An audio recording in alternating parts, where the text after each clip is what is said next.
student staff generative AI showcase. So I've probably got the easiest shift of the whole week because I just get to sit. I do a bit of introduction at the beginning and I sit back for the rest of it. But there's more sessions tomorrow, tomorrow morning. There's also a social event this afternoon if you're on campus. What's the session tomorrow on, Rob? Can you remind me? Oh yeah, it's looking at advanced AI agents. So that's AI bots and other types of devices that you can build yourselves. You probably know about it. It's quite obviously nice to get a bit of discussion going tomorrow on that as well. But yeah, we've got our social event this afternoon on campus. If you're in the Liverpool area, we're at the Augustus John at about half past 2. So today we've got some exciting speakers talking for us. Am I sharing my screen still? Let's go for share and go for, yep, cool. That's great. And so we've got 15-minute presentations from Dr. Carlos Medel-Vera on prompting creativity in architectural drawing. Then we've got a presentation from Casper Mugaseth on a student-developed AI teaching bot that he's been working on with his peers as well, which would be really interesting. And then we've got Dr. Elena, Dr. Elena Musi on LLMs and misinformation, guidelines for responsible use. Peter Sustad's going to come in with one on small language models, which is certainly a new concept that I've not really explored before. And then finally, Chadwick very kindly joined us as well from a clinical skills lecture to talk about using AI generated diverse clinical images to enhance medical education. So that's a really interesting project that she's looking at there. And like all of the speakers today, hopeful for using the session to hopefully build network and hopefully build, meet some collaborative partners as well. So promised to be a really good session. So at that point, I'm going to hand over to you if that's okay, Carlos. I'll give everybody a 5-minute warning if that's all right. And apologies that it is short slots for everybody today. But like I say, if you've got any questions, please do pop them in the chat, and maybe Carlos can come to it via chat as well if needs be. I'll just stop sharing my screen. Or Carlos, do you want to share your screen? Or do you have anything to share? Yeah. I'll share my screen, yeah. Yeah, no, that's fab. If you do that.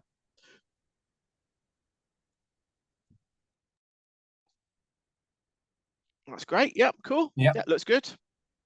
Thank you. Fab.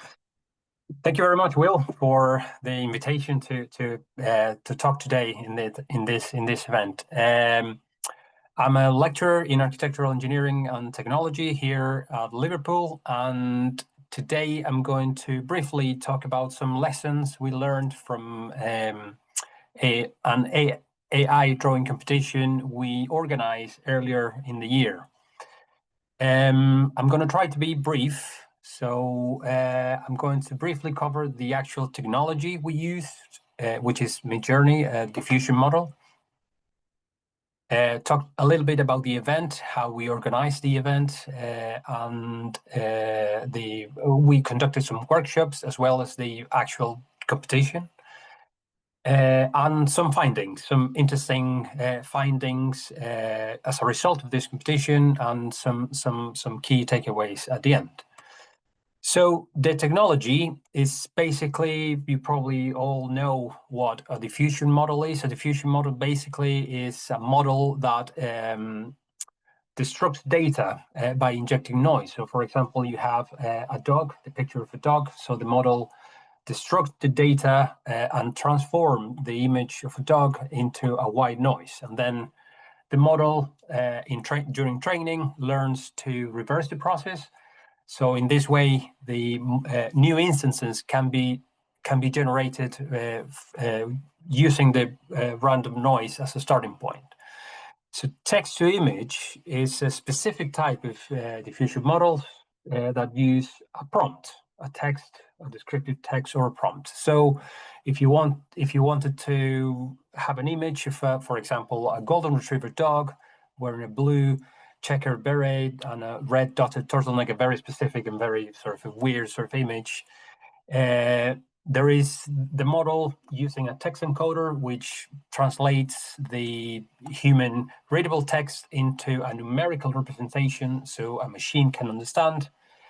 Then starting from the white noise, combines all this to get the lovely image you can see on the right-hand side. So it basically starts from a white noise, right? So you probably all know there are very popular diffusion models out there. Runway, for example, Deep Dream Generator, Stable Diffusion, DALL-E, which is the one embedded in ChatGPT, Firefly, which is the one that is from the suite of Adobe products for which we have licenses at the moment, and Midjourney, which is a very popular within architectural circles, and so we selected Midjourney to do this particular exercise. So it is sort of a well-known practice when you are looking for inspiration for architectural design. You can follow this sort of formula if you want to look at it in that way. So if you wanted to explore, for example, a waterfront home, you will start with a sentence that captures the main concept, and then you will start adding certain descriptions. For example, architectural style or material, the visual style, some enhancer words to make it look better, and some parameters that are particular for Midjourney. Now this works well. But we thought we wanted to explore more. We wanted to go beyond this relatively simplistic formula, or simplistic way of prompting, right? We wanted to go beyond this.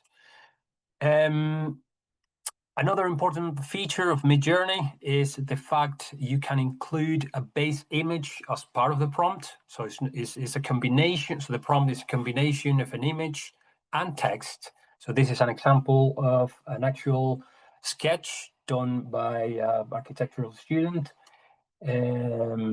So she did this sketch, and from this sketch, she was able to generate more sketches following the same style, the same drawing style, to find inspiration, which is something you do at very early stages in the architectural design process. Look for inspiration, form finding, and that sort of thing. So, and this is done in a matter of seconds. So obviously, it's a very powerful tool to look for new ideas and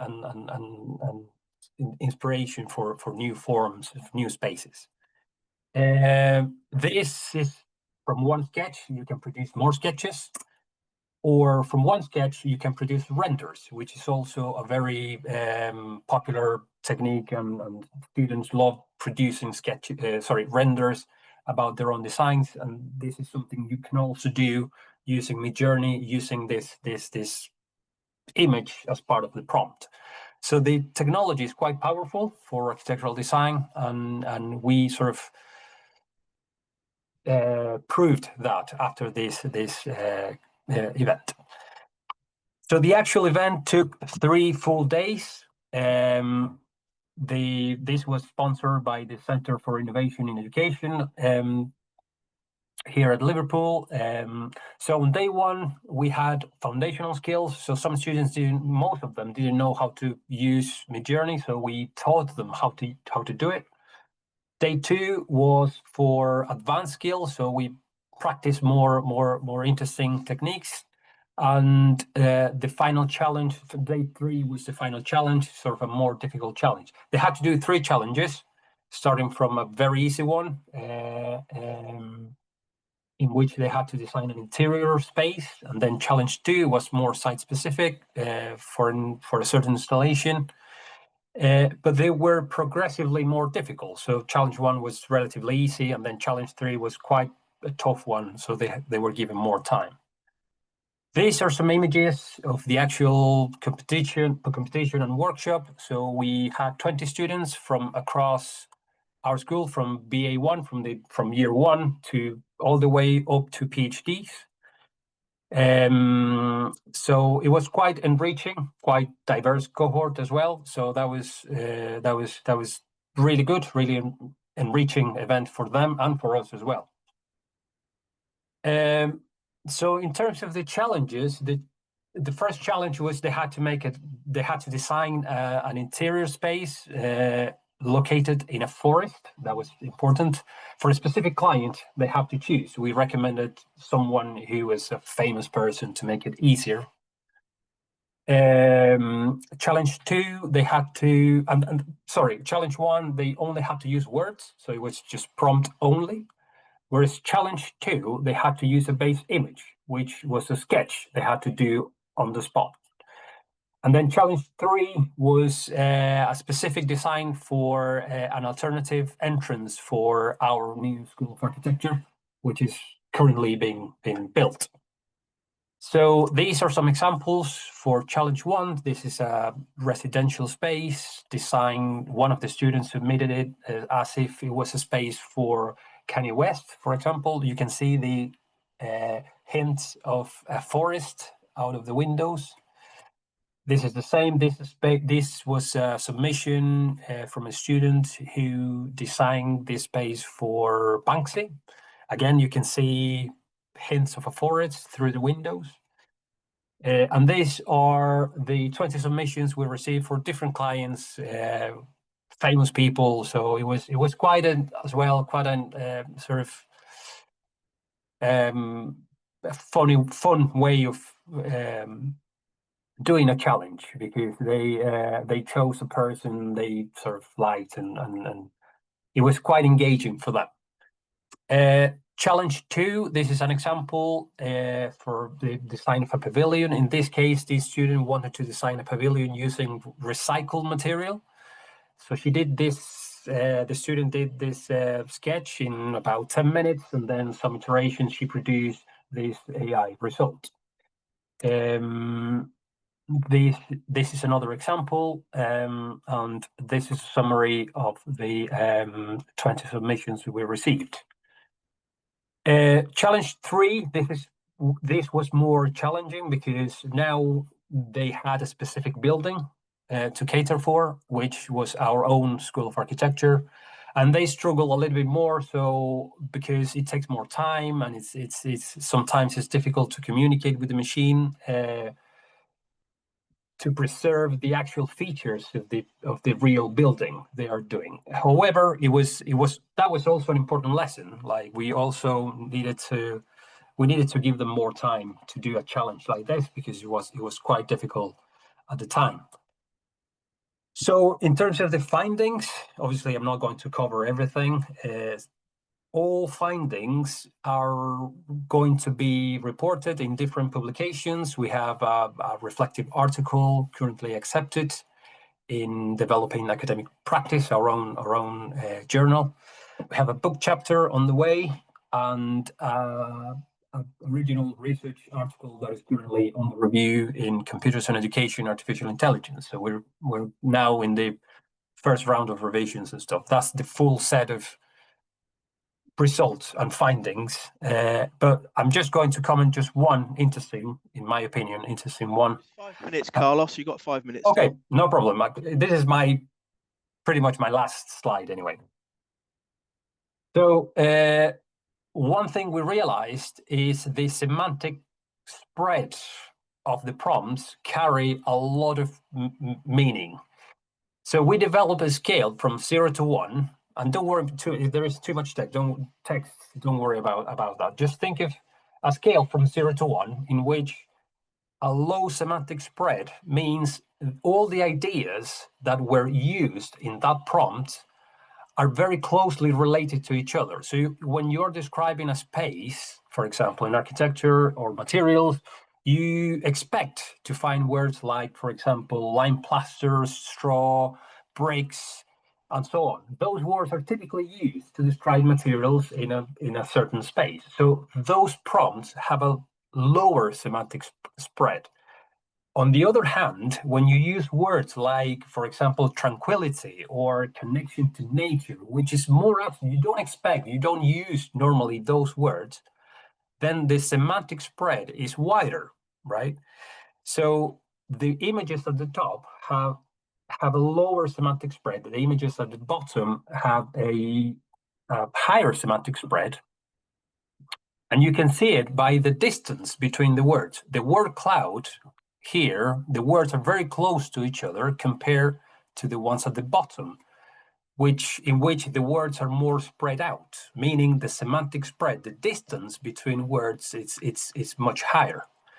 And we found, what we found was the images with a higher semantic spread carry a higher aesthetic appeal, right? So it makes sense when prompting to to go for those abstract words in order to obtain a result that carries more weight in terms of aesthetics, right? That was an important result we found in this exercise. So in terms of the key takeaways, this is, well, I mentioned this, more divergent prompts tend to produce more layered suggestive results. But one of the important things as well we found is the pedagogical importance of prompt literacy. Prompting is a skill in itself. It's not just a simply like a technical input, but it can be considered, at least in architecture, as a creative act that synthesizes narrative, intention, and ambiguity as well. So we're wondering now whether we need to, include prompt literacy, prompt engineering, if you want to call it, in our students in order to make the most of the generative AI engines out there. So that's something we're still debating ourselves. So this is the beginning. We're doing some more stuff. So hopefully we'll see each other at some point with new exercises and challenges and competitions. If you want to reach out, happy to collaborate or answer questions if you want. That's my email and my LinkedIn, where I normally post stuff about this sort of thing. That's it. Thank you very much. Thank you, Carlos. That was great. Yeah, as really, I'd like to get some more closer up views of those pictures, I think, from the students. They look really interesting.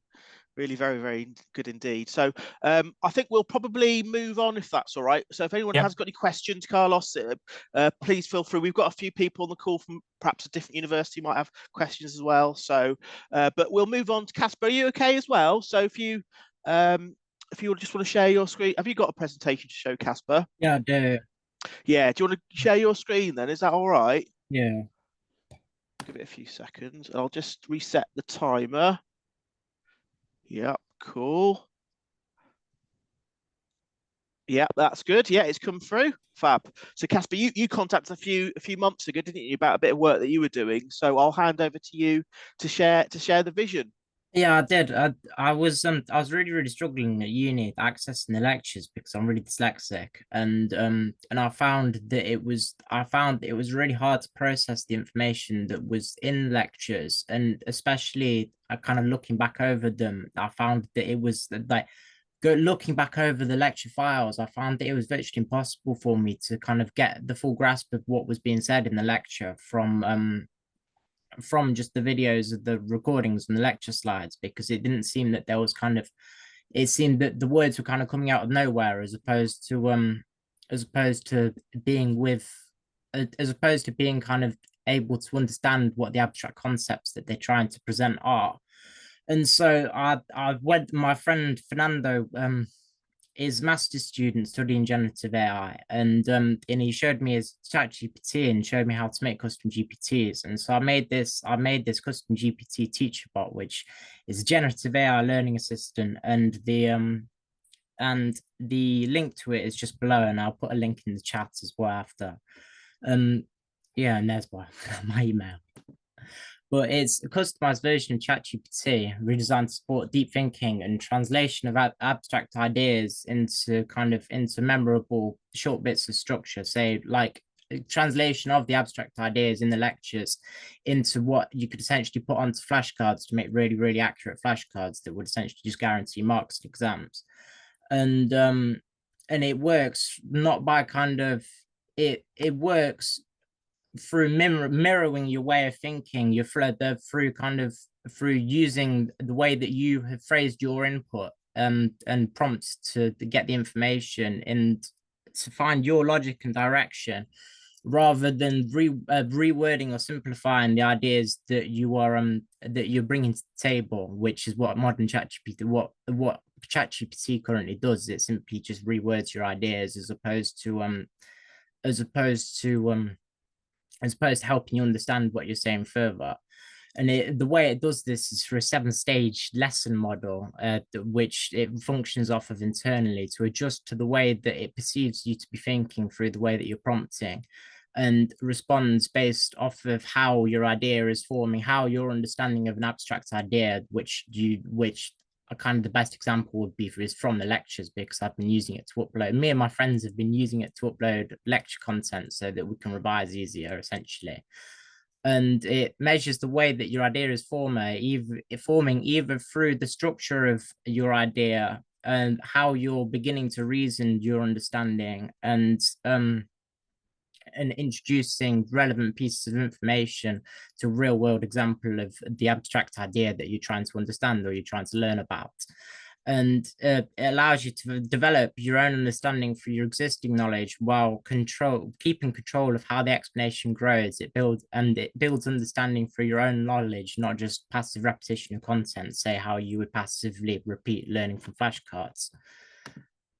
The reason why standard ChatGPT is limited for this is because it is designed to produce the most accessible answer possible and not the most accurate, structured, or developmentally useful for your understanding of an idea or how the subject that you're trying to learn about truly functions. And so it actually tends to remove complexity and nuance from an explanation as opposed to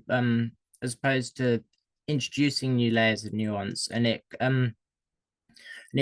prioritizes fluency over understanding, as they treat each input as a one-time request, not as part of a continuous reasoning response, is the way that a human-to-human interaction or conversation would go. And that means that any attempt to kind of build a new idea or to build your own version of how you can understand the subject is flattened at every turn as you kind of push towards the median of how all of the other users would try to use an AI, as opposed to how you would use it to understand something. And even when asked precise questions, the model rewrites them into more generic versions, shifting the goal of the user without knowing that shift. So you could be learning about economics, and it could start bringing up social problems as opposed to economic problems, kind of avoiding the nuance. It will choose to avoid the nuance of your prompts as opposed to simplify it, as opposed to question as to why you've included the nuance and developed its own understanding of the nuance. And it kind of results in a loop of shallow explanations that sound helpful, but often no real support for forming, testing, or refining your understanding, which has actually been evidenced by quite a few Harvard studies on the differences in the brain structure between people that frequently use ChatGPT and large language models for learning information as opposed to speaking to people and learning kind of from traditional forms of literature. And yeah, and it's been shown that they've got reduced brain sizes for kind of the areas that you should be expected of someone that is kind of doing higher order cognitive thinking. And so the way that my teacher bot works differently is the way that my teacher bot works differently is that it follows a 6-stage fixed 7-stage learning model, which decides how it responds, not based on the tone or the topic, but how the user is building the idea. It first detects the structure, it reads the shape of the input and defines whether you're defining something, comparing things, giving an example, or building a chain of reasoning. It matches the direction that your input follows, and whether you're trying to narrow down and make an idea more concise. It's like asking for clarity. You're holding your position to see if you can argue a new position, and it stays in sync with the direction of the direction of learning that you're trying to take. And the next thing it will do is it will add a logical, clear scientific relationship. So of course, it will try and introduce a clear scientific relationship to your idea, which would be cause and effect, comparison, conditional, sequence, without changing your original points. And and then once doing so, it tests whether it can be grounded in a real world system. The idea or understanding that you're generating could be grounded in a real world system, say physics, logic, process. And if it doesn't expand, it waits, and it allows you to add in the necessary information that would be for scientific reducibility to take place. And it builds on the ideas only from valid grounding. And so once the idea can be reduced to a stable form, it continues from that base. Let's say energy, structure, time of feedback, it only allows an idea to be continued once a stable base based in grounded science emerges, so that, which really inhibits kind of the modern thing of people getting psychosis from using ChatGPT too much for learning, etc. Because that's been quite a thing that's been the thing that started since we've as a species we started using large language models quite a lot, and it extends it only when the idea is stable and prevents kind of information overload or the user that is using the AI. And once that process is gone, it essentially cycles in a recursive, it cycles the learning process in a recursive manner, allowing a person to go deeper or deeper, shallower or shallower, and a kind of allowing them to fully define an idea for them to then write up on paper or for them to put into flashcards to learn properly. And it's not based on the guesswork of the tone they're matching, but every response is a structural decision based on how you're building an idea and whether it can be reduced to something scientifically valid.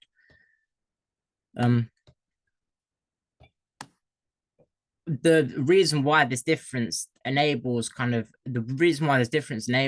learning is because it breaks any idea into clear parts, say cause and effects, category, sequence, and function, rather than summarize them as a traditional large language model would. It's activated in semantic encoding, allowing the idea to be stored as internal structures, not surface phrasing, because the way that it draws new information is the kind of all of these points on this slide, that the way it draws new information and the way it presents new information is through a different area of how, as humans, we can encode memories. So that the memory that you're able to form of essentially the learning session that you have done is as kind of a stable memory as possible in your long-term memory, so that you can recall it from any aspect of the memory, say the episode that it built in your mind when you did the learning, or the procedure that had to take place through formation of the idea with the AI. And it means that you can really accurately, then learning in this way has meant that you can really accurately essentially reform memories that about the learning that has taken place, and allows you to regurgitate them really efficiently in lectures. And I've got quite a bit. I've had feedback from a lot of my peers who used it for their exams last year, and all of them passed their exams and have gone into second year. And they said that it was really, really instrumental in their success, because it was the first time that they'd started revising or learning and not felt as though they'd kind of gone into a brick wall, as opposed to a brick wall of kind of repetition of learning information, and that hadn't happened to them this time, which I was very pleased with. We've got 4 minutes, Casper, but really 4 minutes left. Good. Well, I'm about done there, so thank you. Keep going if you want. Yeah. But yeah, that's kind of the crux of it, and so the experience that people have had with it has been really positive, and right. And I can put a link to the actual. Yeah, please do. Yeah, that'd be fab. That's as well after I've finished. But yeah, that's kind of it. If anyone has any questions. Yeah. Casper, do you invite anybody to get in touch with you if they'd like to talk about this a bit further, maybe? Yeah, please do. If you'd like to speak about it with me any further, then yeah, perhaps if they contact me and I pass on your details, or no, you put your details my email's on the first slide. On the first slide, yeah, fab. Yeah. Oh, great! Thanks a lot for that, Casper. Yeah, well, I think your classmates would probably, it's great to get that feedback, really, isn't it, about how it's helped them learn. So yeah, really great to get. Fantastic. Okay, then. So we'll move on. And next up, we've got Elena. Yeah, so Elena, are you okay to take over? Yeah, And sure. I'll reset my timer at this end here. And I'll give 5 minutes again towards the end, but I'm sure that'll be okay. Yep. Is that all right then? Yep, your screen's come through. Yeah, let me just 1 second. Yeah, okay. Yeah, we've got the notes view here. Is that all right with you? Or do you want to swap your screen over? Yeah. Please, you know the buttons. Yeah, I don't. That's done it. Yeah, that's perfect now. All right. Okay, shall I get started? Great. Yep. Well, by the way, thanks, Casper. I'm gonna reach out because I'm interested into conversational, technology using LLMs and how to actually use them to improve, pedagogical scenarios. So yeah, I'll be in touch probably next week. So I'm Elena. I'm a reader at the Department of Communication and Media, and I'm lead on the Discourse Data and Society research cluster. And I'm a computational linguist, so I work at the interface between AI and comms. So my presentation today is not about the great things that you can do with large language models, but it's about the caveats. So I'm sorry that I don't want to bring the morale down, but I think it's quite important to understand what are the limitations of these systems when we actually use them for different purposes. So that's why I'm going to talk about misinformation, and I'll try to provide some guidelines for responsible use. So in order to do so, well, I just first want to make a point, which is that LLMs and humans, they don't have the same epistemological underpinnings, which means we don't learn in the same way. We don't acquire knowledge in the same way. So a language model in extreme synthesis is a model that is trained over a set of documents and is formed by a sequence of symbols. And basically what it does is that it learns probability distributions in a stochastic way, right? And so, well, we don't learn in this way. We learn in a very contextual manner and gradual manner as well. And just to quote Geoffrey Hinton's, that was, is one of the fathers of neural networks and artificial intelligence in general. And when he quit, Google, in his interview to The Guardian, he told, I think, a concept that is quite interesting. Just that, well, the kind of, intelligence that LLMs-based chatbots are developing is very different from the one we have as humans. So it is as if you had 10,000 people, and whenever one person learned something, everybody automatically knew it. And that's how these chatbots can know much more than any other person. But they know potentially much more in terms of data, obviously, but they process knowledge in a very different way. And this ties up with what, Casper was saying. So these models are able to mimic the way we reason, but there's quite a bit of research that is showing that they don't actually reason, or in any ways, they process information in a very different way from the way humans do.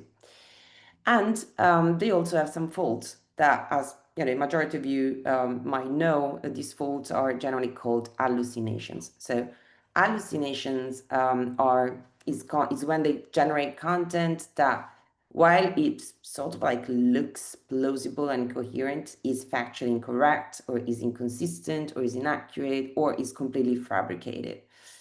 So if you look at literature, there's various taxonomies, but basically there's two main types of hallucinations. So the intrinsic one, when basically it's contradicting the input context. So you're asking for something and the answer is not relevant. Or extrinsic, which is inconsistent with the training data or with reality. So a fake news would be extrinsic, right? It's inconsistent with reality. And then inconsistent with the training data is then if they just make up some information that is not really there in the training data. So when hallucinations happen, this brings to misinformation, which is information that is false or is misleading because it's somehow inaccurate. But we cannot say that the model has the intention of causing harm. So that's why we call it misinformation rather than disinformation. So since there's not a lot of time, what I thought might be useful is to sort of like provide examples drawing from the research that my team is doing and also the research cluster is doing about misinformation brought by LLMs in various dimensions, so human-computer dialogical interaction, information retrieval, summarization, and decision-making. So if we start from, human-computer interaction, so whenever we talk, well, we chat with ChatGPT or any other LLM, basically this is an instance of human-computer interaction. So, I just wanted to read this example. So it's a query that was the starting point of a position paper that we recently published in the NLP community. And so, and this is a conversation with ChatGPT. So the question is one in terms of content, but it can be framed in two different ways. And the answer that you get is extremely different.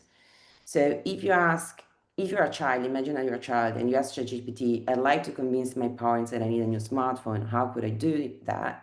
You get basically a strategy to manipulate your parents to actually get a new iPhone. But if you ask a more epistemic question, such as like, should a child buy a new iPhone? Then, the model answers in a more skeptical way. And what does this tell us? Well, it tells us that, the model is not reasonable. And obviously, to be a reasonable arguer, you should have just asked, why do you want a new iPhone? Do you really need it? Or like, how old are you? And so on and so forth. But actually didn't. And that's because the way these models are designed aims at basically performing some tasks. So the way you formulate your questions really have a massive influence on the type of answer that you get. And this can be potentially highly problematic. So there's a new report from the Center for Countering Digital Hate that is cited here on this slide. And so they did a few experiments, and it turns out that within 2 minutes of interacting with the platform, ChatGPT advised simulated 13-year-old girl how to safely cut herself, or how to get a restrictive diet plan, and so on and so forth. So, it's important to be mindful about the potential risks in getting information out of these systems. Information retrieval. So information retrieval is getting information, right? Retrieving information using these systems. It can be, so whenever you Google something and you have the Google overview is a case of information retrieval.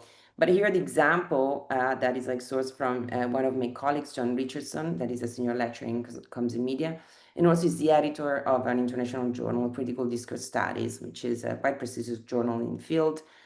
And, right now they have to discard, it told me, more than half of the contributions because they can tell that they are generated through AI, or at least partially. And I think the most apparent case of, disinformation and fabricated content is, for example, when you ask for references. So this is an example of, a paper that he was reviewing, and, you can read the quote, and then they're sourcing, various authors. But actually, it turns out that, John, who actually is the editor, per se, my colleague, never published in Discourse and Society in 2021. The book by these, powers doesn't exist. And the table of comments that is sort of recalled does not include that author. So, ChatGPT tends to fabricate academic sources and other types of sources quite a bit. So do not use it, if you're a student or if you're an academic, to find relevant sources for your research or to back up your arguments, unless you actually check the sources. Summarization purposes. So another, functionality that is is considered quite useful is that of summarization. So using ChatGPT to see through information, because sometimes it's just too much information, and so you need a summary. One of the tools that can be used for that is Notebook LM, that basically contains an LLM which is embedded on the platform. And so we did a study that we presented, was accepted at the ICA conference just this year. And so we analyzed basically 22 podcasts that we created automatically through Notebook LM. And we started from academic reports about, issues related to digital media, hate speech, or new media technologies, and so on and so forth.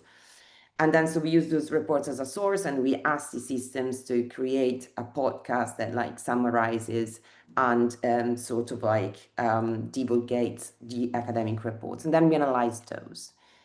So it turns out that unfortunately, it was neglecting a lot of information that was like crucial to understand, you know, the methodologies, but also the key takeaways.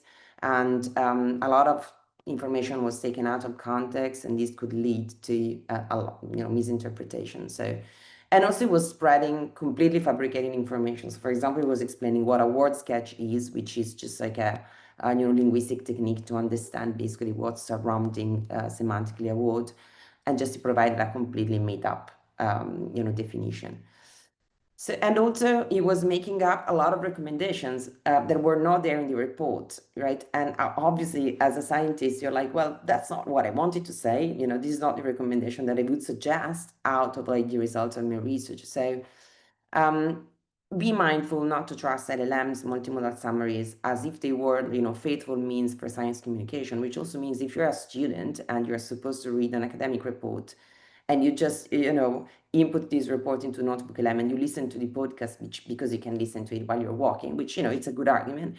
But be mindful that it doesn't necessarily mirror the actual content of the scientific report. So it's simply like a caveat to Just consider. 4 minutes left there, Elena. Yeah. Yeah, that's Cheers. the last case, which is the case about decision making. So with former colleagues of yours, that is a student in the MSc in Data Science and Communication, we developed a dissertation that was about gender bias using large language models. So basically, the idea was, okay, if now they're using large language models in HR recruitment to sift through the CVs of different candidates and to pick the best candidates, and they're using LLMs to do so, are LLMs biased in terms of gender or not? And does this depend on the fact that the training data potentially for language job descriptions are biased? So the methodology was very complex, but basically these are the results. So it turns out that the job descriptions are very much gendered. So in male-dominated job description use adjunctive verbs, and female-dominated job descriptions use more interpersonal verbs, and so on and so forth. But then the gender bias that we found in ChatGPT in the resume screening process was quite high, and definitely was not less biased compared to human decision making. And so it was, and also if you look at the justifications that ChatGPT was providing, basically they were reinforcing traditional gender stereotypes, especially for leadership roles, and so they were really favoring male-associated traits as if they were the most valuable. So this is just an example to say, well, first of all, unfortunately, Siva also wanted to focus on this topic because while, looking for a job, a lot of my students realize that resume screenings happens like automatically right now. And so sometimes if for some reason that they might not even know, they will not, be called back. But in general, just, remind yourselves that large language models are not more objective than humans when you do decision making. So they can be used obviously to look for information in a CV, but not to actually take decisions on their own. So I'll discourage that. Finally, there's research from a colleague of mine that is Alex Rezimenka, that is showing that actually it seems that textual input from generative AI is more persuasive than the multimodal one. And we still don't know why, but since it's still ongoing research, I just wanted to put it out there. And to conclude, LLMs can be very powerful tools, but it's really essential to engage with them critically and also to remain aware of the limitations, and because you want to avoid being misinformed and you really want to use them in the way that brings the best results and not the other way around, really. Much for that. Yeah, fantastic. Really great talk. Yeah, and I think probably, as people adopt perhaps blindly tools to do sifting of CVs or other tools, I think really it's having this sort of grounding to sort of look at things critically, I think is probably going to be key really for all the students that we then graduate into the world as a university as well. So really great talk there, and I'm sure that people will be able to get in touch with us on Eleanor on that one, but fantastic for presenting the recent work. That's really good. So next over to Peter. You okay to share your screen, Peter? Is that all right? Yeah, let me Fab. I'll just reset pull the it old up. timer. And the skies have absolutely opened in Liverpool. I'm getting wet from this window. It's reached the seals. It's terrible. But anyway, yeah, let's go for it. I'm in I'll reset the Manchester right now, timer. and it's thunderstorming. I don't know if Yeah, you can hear it. not quite. Okay, can you see my screen? Fab. Yeah, all good. Okay, Yeah, cheers, Peter. great. So I'm Peter. I am a master's student at the University of Liverpool studying AI for digital business, which is actually the first year that they've ever offered this course. So very thankful for that opportunity. It's one of the only ones in the world, the year that it came out. So now there are more. Um, but today I'm going to be presenting my dissertation topic, which is examining student perceptions of large language models versus small language models and small language model viability in higher education. So just to give you a little brief explanation of the difference between small language models and large language models. Small language models, it's not as cut and dry. There's some discourse on what necessarily the size or parameters are that differentiate small and large language models. But large language models are essentially around 5 billion to 10 billion up to a few trillion parameters, whereas small language models are kind of anything below that threshold. There are recent discoveries within small language models now that have just been coming out. They're more of a derivative of large language models. So it's a lot newer in terms of just like research and then commercial deployability. And because of the smaller parameter count, it takes a lot less data to actually train the language model.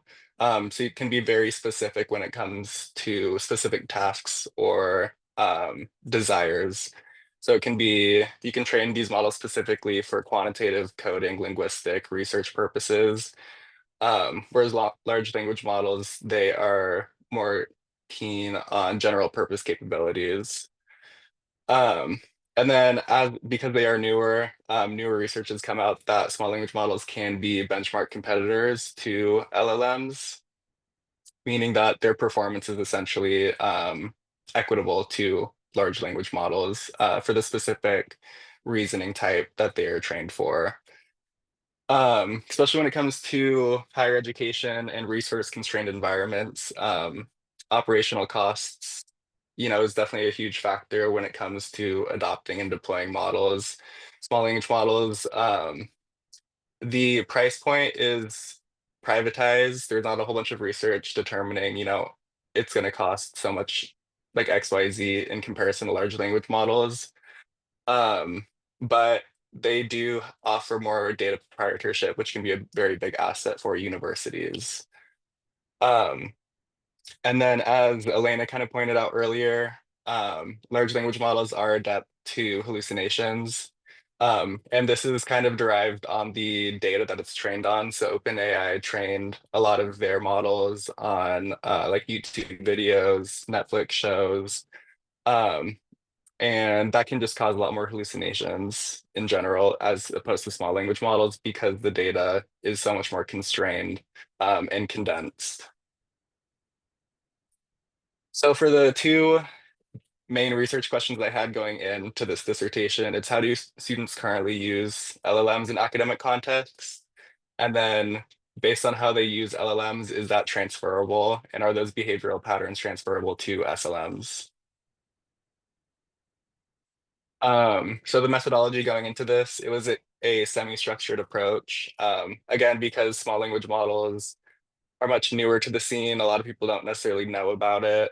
I use an implicit explicit questioning strategy to derive those behavioral traits students exhibit.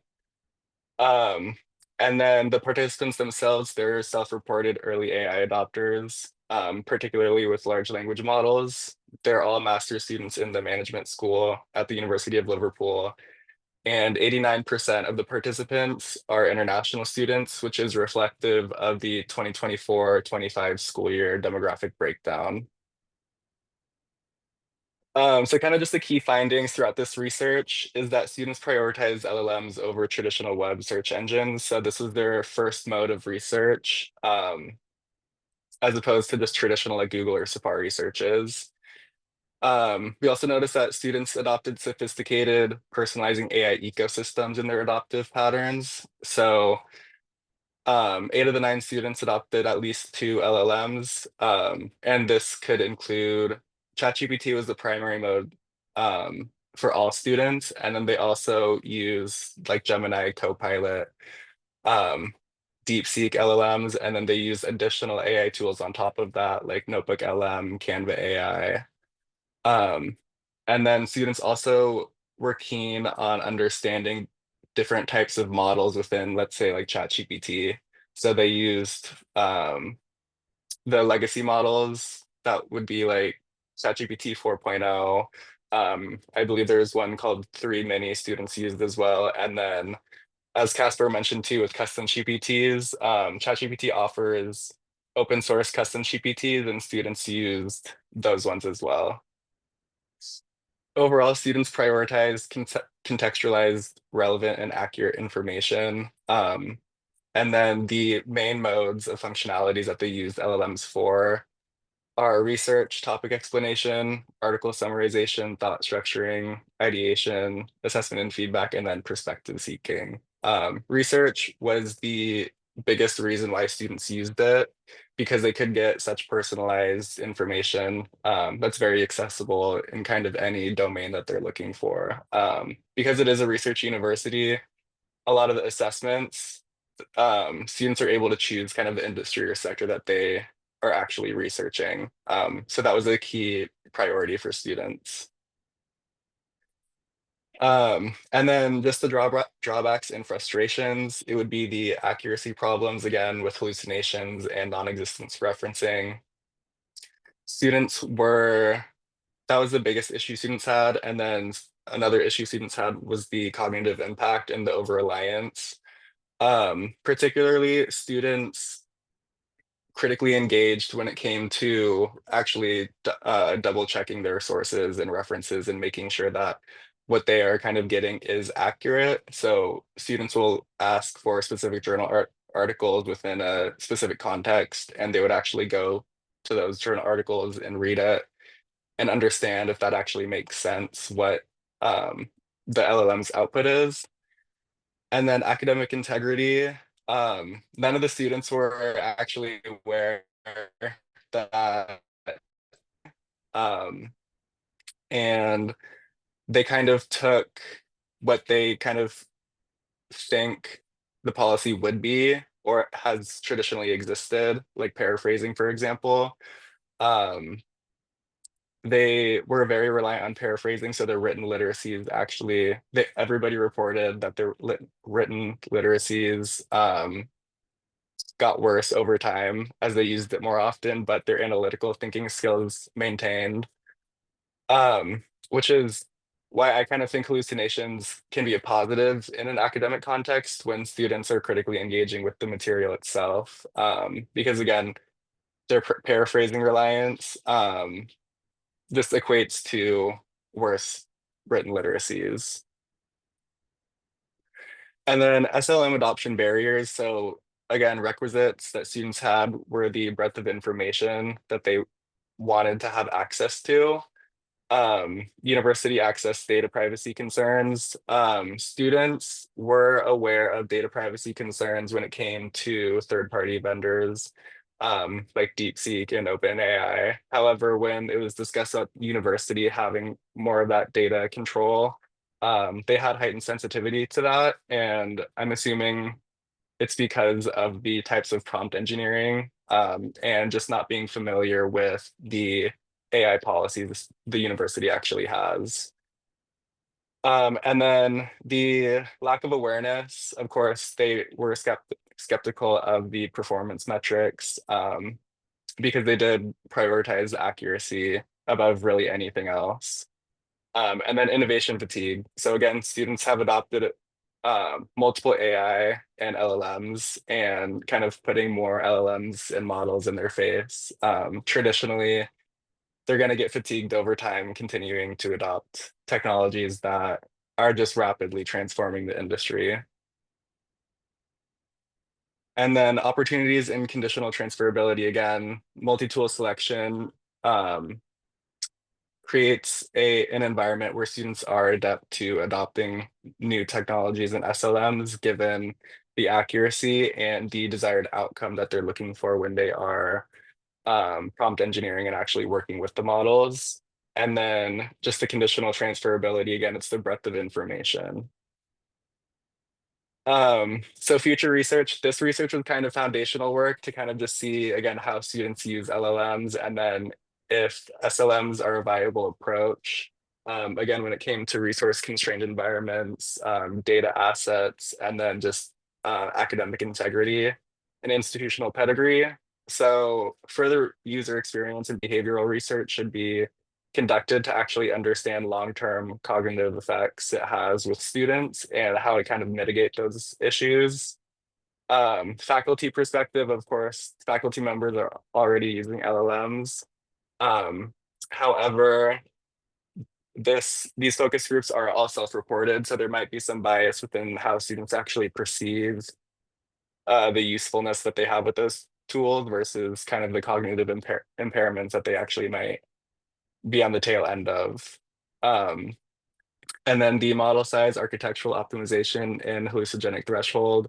So again, it just goes back to the breadth of information. I know I've talked about that a few times now already, but that was something that students are very keen on. So being able to optimize the model size to make sure students get that transdisciplinary content and source material. And then the architectural optimization goes more into the dev side of things. And then ethical guardrails and institutional governance.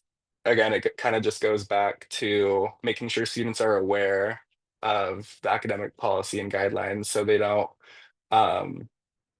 commit academic misconduct. There are some AI detector tools out there, but LLMs are currently understood as computationally inexplainable. So even if a student runs through maybe, let's say, Quillbot, and it shows up 100% AI detected, universities can't really punish them or work on top of that. The students would really have to actually admit that they used AI in a way that is in alignment with the institutional guidelines. And then diversifying the program sample. So again, these students were all the management school master's students. However, if we take a cohort that's maybe in chemistry or dentistry as opposed to an art school, how will their answers vary? Do they use the tools at all? And then what's the purpose or intention behind those students from different programs using those tools? And then key takeaways, students have displayed a sophisticated personalization of AI ecosystems, which traditionally students or people in general, consumers in general, tend to adopt one service or one tool and kind of stick with that. But students, again, are really more keen on the accuracy over the ease of use of the technologies.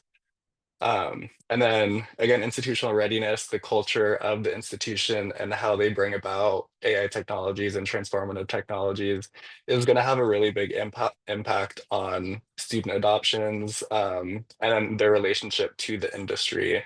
Some industries, a lot of industries are going into AI adoption and very pro AI, whereas some aren't necessarily for that, and they're kind of trying to take a step back and move away from that.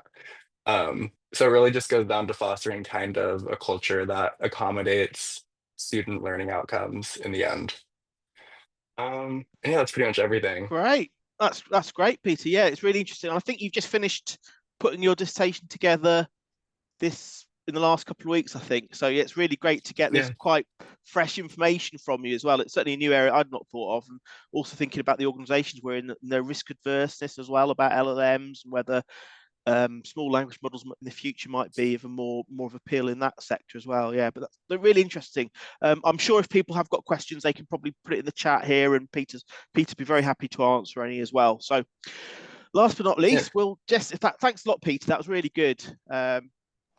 Great. So last, not least, Kat, are you okay to start sharing your screen? I'll just reset the old timer.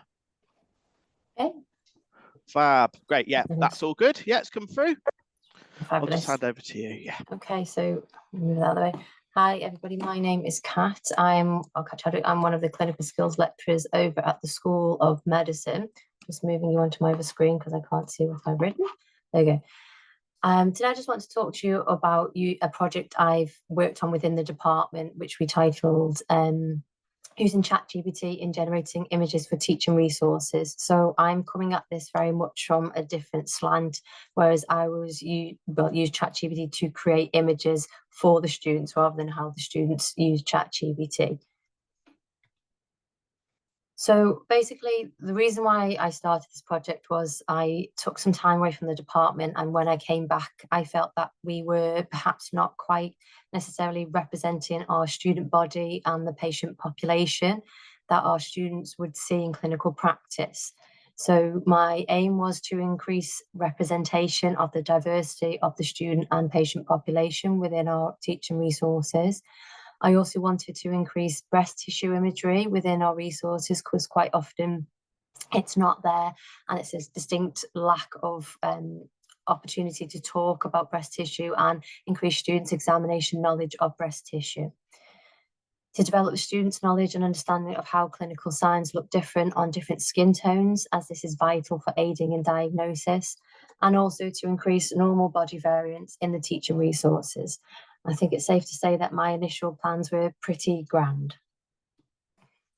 So I never used ChatGPT before. I'm quite embarrassed to say that my colleague came into the office at the beginning of the year and found me Googling what is ChatGPT and what is it used for. So I was very new to any AI tools at all. Through discussion with my manager talking about this project, we kind of incidentally landed to discussion with CIE, who very kindly gave me access to the joint license for ChatGPT. Whilst I was working on this project, I did try alternative models such as Google Gemini, which the images were just atrocious and weren't never going to be as good as what we've developed using ChatGPT. I was unable to source a license for Microsoft Copilot at the time, so I haven't actually been able to use Microsoft Copilot, so I don't know what their kind of images would be. But for this project, I purely use ChatGPT. So I've just got an example here of some examples of what is available in up-to-date clinical examination textbooks. This is a textbook that we source heavily from for most of our teaching subjects. You can see here that the resources are all heavily focused on white skin tones.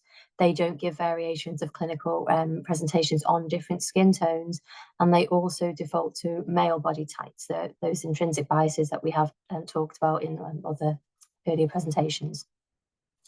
Unless it's subjects such as breast examination, or we're talking about breast cancers, because as we know, obviously, predominantly breast cancers are in females, but not all of them.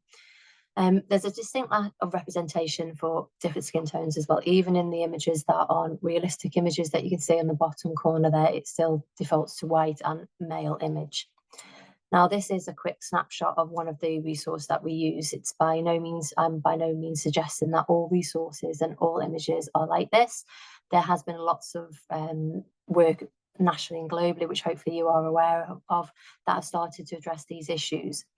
However, some research has been published and actually asking students about their perceptions in medicine has actually stated that the students felt that as we're now developing these resources further, actually the only images that they were seeing of different skin tones were when there was a so-called problem.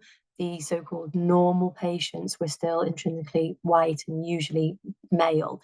So it made them feel very isolated and not actually represented. And for us in our department, quite often what we need to use for our teaching resources are so niche that we're either unable to find them, or the only ones that we can find are white males. So whilst I was learning how to use ChatGPT and trying to develop this project and develop resources that we could use, there was obviously limitations. So I found that, as I've already alluded to, ChatGPT is intrinsically biased. It does default to white males. It won't allow for any full body imagery, even if I'm just asking for a chest view. But once you learn how to talk to the tool, if you like, you can sometimes ask it for an image and it will give you an image of a chest, which can be very strange, and then you can use it for something else. I can't garner images of genitals, chest, anything that it thinks it may be a deformity, which is very frustrating when you're talking about medicine, because these are what you're looking for, but I can completely appreciate why it doesn't allow for this. Strangely, I can't generate any images of posterior views. So that is to say the back. It just gets really confused and just won't generate what I want it to, and you get very strange anatomical images that are generated. Quite often I can't ask ChatGPT for one specific skin tone. It tells me it's a violation, so I have to generate images of multiple skin tones, which I've got some examples on shortly. It's very time consuming. I certainly didn't have any pedagogic literacy on how to talk to the chat function, which I wish I had beforehand. But even if I do generate one image, sometimes it's not quite what I wanted, or it's not quite listened, if you like, to what I've asked the function to generate, and I do have to generate multiple images until I can get to what I want. So what I've learned about utilising this for the project, how I've used it was not what I originally hoped for. As I said, like grand plans initially, I've had to modify what I can actually pull out from the function and use within the department. The images are sometimes imperfect, but any images that we use for teaching purposes are sent to a specialist subject lead. So, for example, a respiratory consultant or a dermatology consultant, and they will sign them off to ensure that they are credible and reliable. We are very transparent with the students as well that we are, the images used are AI generated. But some of the images, as I said, they're not perfect. But if you think about students, so year one student doctors, they are very new to clinical signs and how to pick them up, so that they don't necessarily know what they should look like if you're a respiratory consultant, for example. So it's a very good starting point to build that knowledge for students on what they're looking for, and again on different skin tones as well. We're bridging a gap with this tool to enhance practice. It's not replacing it, but as I said, we're hopefully bridging that gap with what we develop. So I just want to give you a bit of an idea of an example of the process of kind of what I did. So this is an image of what we currently have in one of our study guides. So this is for a respiratory examination. I tried to generate a more realistic image using ChatGPT to see if it would help the students learning. So this image here, I hope you can all see on the left-hand side, this is what ChatGPT produced. The lungs aren't quite right, they're not big enough, but as I said, you can work on the image with ChatGPT, but you probably can't quite see in this, and it might, not everyone might follow what I'm saying here, but the lobes of the lungs are clearly defined, and you can see how they're conical where you can't see it in the image on the right-hand side, which is fantastic for students learning. However, I'm sure you've realised it automatically defaulted to a white, fit, healthy male, which again kind of goes against what I was trying to use it for. Here's an example, well, here's a few examples of some of the resources that we were able to develop. And as I said, we sent these to a respiratory consultant or hands and nails consultant for sign off. So this is an example of the first image. For some reason, ChatGPT likes to pose them as if they're in a band and they're posing for a photo, which can be quite strange. But as I said, we're open with the students and we do say this is a AI generated image. But I don't know if you can see very well, but more so on the image on the left-hand side of the ladies, it's an image of central cyanosis, which appears usually on the lips. You can see it. And if you look closely, you can see on the different skin tones, the actual clinical image, it's presented differently. So it could be missed, and it's a very late sign if your patient has this, they're very, very poorly. But if it's not picked up by students because they don't know what to recognise, it can be extremely detrimental to the patient. We're trying to give our students more knowledge to understand what to look for, and if they're concerned, we will then direct them how else to look and where else to look on patients with different skin tones so they don't miss signs. This is another example here. So this one is palmar erythema, which just basically means red palms, which I'm sure you can see. This can be a clinical sign, but it can be completely normal on patients. And again, this image was created thankfully not in a stranger pose as the last one. It did give us the defined hands of different skin tones, and we could just crop this image if we wanted to use just one pair of hands. So we've been quite flexible and thought about how we can use this to better help students with what we were able to develop with the tool. So this is another example here. This one is not as easy to use, just again because of how ChatGPT has put the images together. And I asked the function to separate the people or the image within the image, and it just didn't like it and told me I was violating its function, etc. So again, we really quite tricky sometimes, and we have to be very creative of how we use in this. So this one here, our lead said, as I've already alluded to, it was okay for people who are new to, so this is psoriasis, this is plaque, a really typical presentation. But if you're new to diagnosing psoriasis, it's quite an obvious, it's not perfect, but for students, it would help them. And again, we've got the variety of skin tones, which we could hopefully pull out and crop the image and use it for. So this is another example. Just 5 minutes, Kat, 5 minutes left. Yeah. This is another example of what we developed. So the image on the right-hand side, sorry, on the left-hand side, this is what I developed for, I asked the function to give me a realistic image of hands with rheumatoid arthritis, and that's what it developed. So you can't really see the obvious clinical presentations.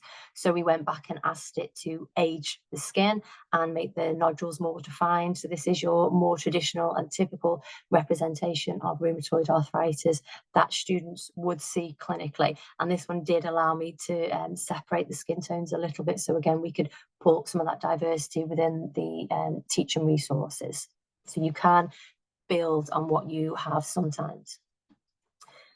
So as I said, I've had to modify slightly how we're using the function within the department. And these are some of the images that I've used in my teaching. So we don't just develop images of clinical presentations. Obviously, we use people within our images as well, because we have cases we go through, etc.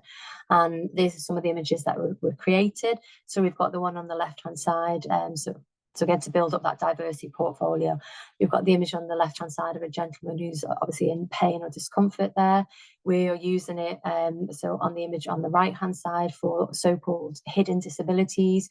So our lady has her glasses on the table there. And obviously, if she hasn't got those glasses, she might not be able to see, which is very distressing for her. She certainly wouldn't be able to read or sign a consent form, and she's got her mobility stick behind it, which isn't in the ideal position. And what we do with these images, we ask our students to look at them and tell us what they think, like general inspection, if you like. So it's a good discussion point. So going forward then, really, we've only started to introduce the created images into our new academic year, which started 2 weeks ago. So we need to see if the students find them beneficial and if they are actually helping. But just a few cautionary notes for myself as a new user, things to think about.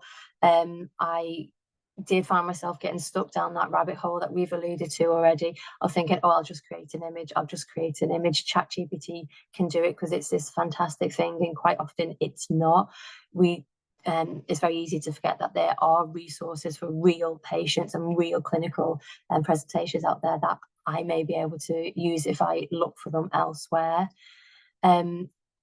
Don't forget the purpose that I'm using it for, which is to bridge this gap in the imagery. It's not ideal going forward. We ideally would like to build a proper bank of different clinical presentations and different skin tones going forward, different genders and full body imagery, etc.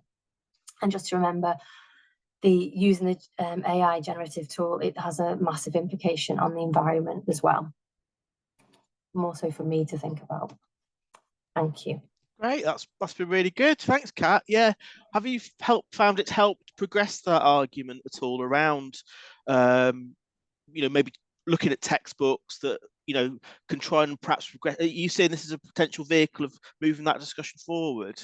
Potentially, yeah. So with ourselves as our resources have to be ready a year in advance, if you like. So I've only just been able to put some resources in for this academic year. So I want to see how it's received by the students and the staff, and hope that it will bridge that gap. Yeah, and I think it's really, a lot of work around explaining to students as well. But that's really great to hear about, and obviously cutting edge work as well. So that's really good.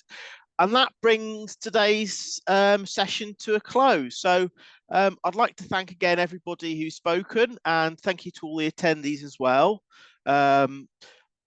Again, we've got the chat on the right-hand side, and we've got the recording of this as well, which Rob will upload to the Padlet board on the right, that we could put the link to at the top there. So but thanks a lot for coming along this afternoon. It's been really enjoyable, and I've certainly enjoyed meeting you all and having a chat about the sessions as well.